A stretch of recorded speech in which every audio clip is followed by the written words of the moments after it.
नाही देखील त्यामुळे भोग सुखाचे सगळे सेवा संपन्न झाली. रात्री काही विषयावर आपली चर्चा झाली होती.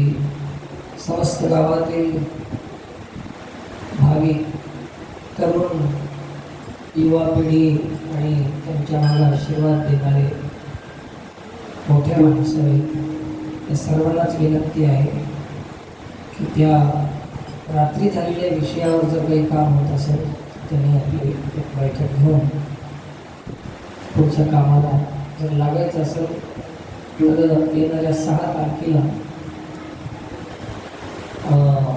इकडे घोटीला कार्यक्रमाला यायचं. घोटी घोटी म्हणजे इथले घोटी आपली जवळची, डाळ घोटी नाही. रात्री तिथून काही तरुण आले होते, 20-25 लोक आले होते. कीर्तनाला ना पहिली वेळ आहे की एवढे तरुण एकत्रित येऊन कार्यक्रमासाठी विचारायला येणं हे पहिली बाब. त्यांच्यासाठी धन्यवाद. खरंच कमाल आहे की अशा काळामध्ये तरुण समोर आले होते. एवढे तरुण समोर आल्यावर आता तरुण जाण्याची चिंता राहिली. खूप सुंदर. तुम्ही महाराज सांगा ग्राम विकासासाठी सरपंच बी आहे, तुम्ही सांगावं आम्ही करा. हम तुम्हारे साथ है. ठीक आहे, तुम्ही हमारे साथ हो तर आमचा भात काही कमीच नाही जाईल तिथं भात आम्हाला तेच करणार दुसरं काय आम्हाला करणे हेची काम बीज वाढवलं हेच करत राहू. पुन्हा एकदा मांडव्यातील समस्त भाविकांना साधुवाद आहे.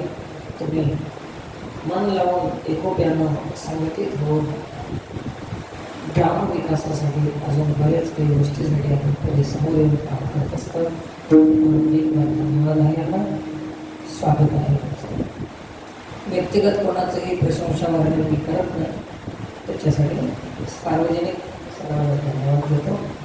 पुढील कामं जर करायची असतील तर त्या 6 तारखेच्या भरतीच्या कार्यक्रमाच्या दिवशी आपण संध्याकाळी बैठक घेऊ शकता. जर निर्णय झाला असेल तर शक्य नसेल तर काय तर असं हे आपलं सूचना ध्यानात ठेवा. आता लगेच दही अंड्याचा आवाज कालावधी घेऊ नाही ना जास्त वेळ घ्यायला तुमचा.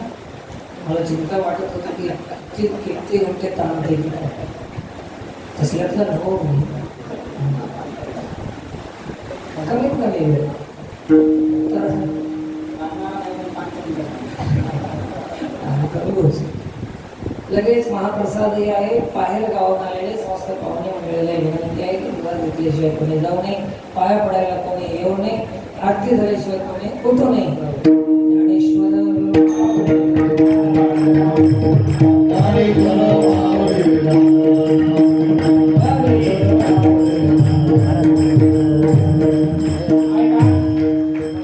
या ठिकाणी महाराजांच्या हस्ते माला धारण करणारे जे व्यक्ती आहेत त्यांचे या ठिकाणी नाव सांगणार आहे. लवकरात लवकर आपण या ठिकाणी यायचं आहे. माला धारण करणारे भगवंतराव चन्मनवार, देवकीबाई चन्मनवार, शारदाबाई तुळसा,